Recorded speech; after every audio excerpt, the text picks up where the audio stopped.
Item number SCP-001. The Spiral Path.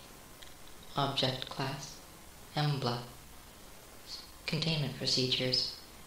SCP-001 is contained on the grounds of Site-0 in Upstate, Redacted. A fence has been constructed around the perimeter of SCP-001's observed effects. In addition to Site-0 security, no fewer than 5 armed guards are to be present at all times to prevent unauthorized entry. The adjoining physics laboratory will be manned at all hours, studying all anomalies. A small metal plaque bearing an inscription will be maintained in good condition. Any damage is to be immediately reported to maintenance. Description: SCP-001 is a circular gravel path in a wooded area. When traveled in a counterclockwise direction, the trail is continuously uphill, even after reaching the original point. When traveled in a clockwise direction, the trail shows the same amount of uphill and downhill travel as expected. Level 5 clearance is required to access SCP-001's experiment log. New members of Overseer Council are required to read Document 001-05.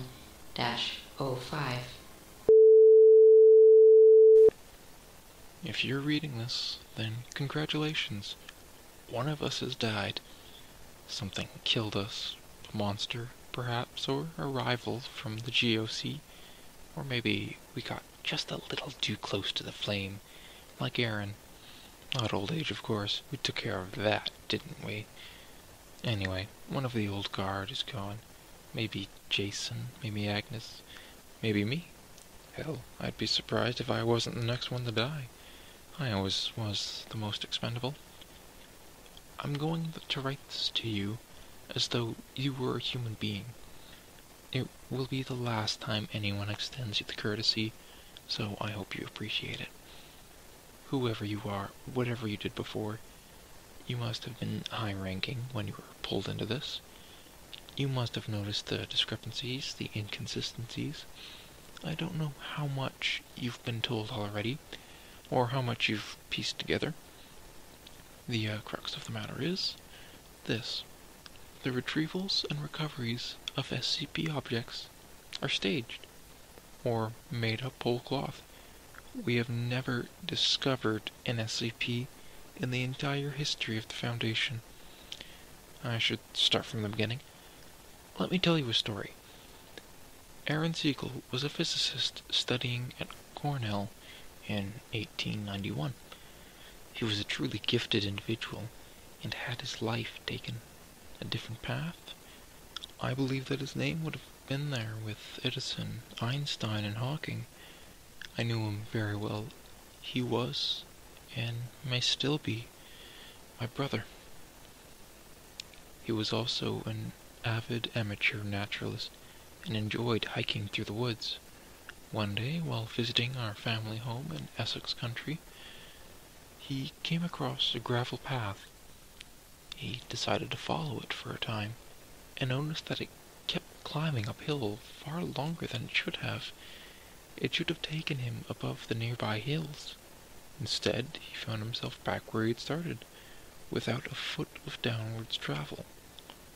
Another man would have assumed his senses were faulty and left. Aaron, however, was a stubborn man. He investigated further. He found the path did not conform to the pure geometry of Euclid. Like Zachary before him, he had found something abhorrent to the nature of straight lines. He studied it. The equations he derived are part of the file you've received. You'll learn them by heart eventually. He built a small shack nearby, which served as a makeshift laboratory. His first experiment produced a key capable of opening any lock, now contained as SCP-005. He brought in others. As his brother, I was one of the first he contacted. I was a medical student at Harvard at the time. I initially thought he was mad, but when he showed me the path, the key, I had to learn more. There were others with us, other friends and colleagues. Most of them are gone now, but we were the core. We created the foundation from around ourselves. In the beginning, it was just about discovery, about finding the things we could do. We had such high hopes, such plans. We were going to change the world. We were going to save it from itself. We could feed the hungry, shelter the homeless, heal the sick and dying. Thomas Carter found us money. We were none of us poor, but we ran through our fortunes quickly. Thomas uses connections on Wall Street and in Washington to fund us. He showed them the least of what we could do and promised heaven against the threat of hell. Agnes Peterson, my brother's fiancée, was the administrator.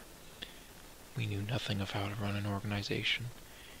We were a herd of cats running to and fro, and she turned us into a foundation, putting us dreamers and madmen to the same yoke. We soon had a facility built, but we were still so secretive. As much as we wanted to shout from the rooftops what we had found, we were frightened too that it would be taken from us. We told ourselves it was just for the interim, until we were sure of our footing. We'd show them.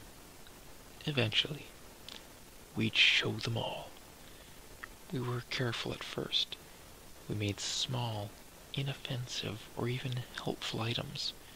The Fountain of Youth, the bouncing ball, the Civil War statue. We grew more confident, and we started working on humans. The concrete man, he volunteered. Or the man with the abdominal planet, just a drifter. But we made him something special, didn't we? It was all so easy. Perhaps it seems absurd to get so many things from that one little break in reality. But it all flowed, one discovery to the next. It almost seemed like something was helping us along. But then things started going a bit wrong. While he was playing with his equations, Aaron accidentally derived the missing number. In my laboratory, I found I'd made the zombie plague, but we were too invested in our projects, so we pushed ahead. And then came the pipe nightmare and the stairwell. We knew we'd need more help. Thomas showed what we'd done to the military. Told them we'd found these things, discovered them. We made up names like Prometheus Labs and the Chaos Insurgency. They gave us funding, personnel. We built up and expanded outward. We repeated the cell in other countries. Some listened, some didn't. Enough did. We became an international organization. We brought in more researchers, though very few ever suspected we were the source of these items they studied. Sometimes we would arrange for an object to be found by our field team. Sometimes we would simply write the reports. We generated the paperwork, and we were the oversight. If we said a thing was, it was. It still is. There were still problems, of course. Jeremy and Thomas took one of our experiments and ran off with it, creating their ridiculous club. One of our researchers grew mad and started worshipping machines, escaping with enough knowledge to be dangerous. We still deal with the fallout of these splinter groups. So we contained them. We handled them. We couldn't stop. Surely you can see that. rather than more cautious. We grew bolder. I cut a little boy up and turned him into the flesh that hates. There were reasons. There were always reasons. 231. We created her and her sisters. We took them from orphanages and arranged for what followed. And it was no accident. We knew what we were doing. There was a reason for it once, but I'll be damned if I can remember it now. None of us do. Except maybe my brother. Whatever he is now. We keep moving forward, even after Abel, after the blood pond, after that damnable reptile.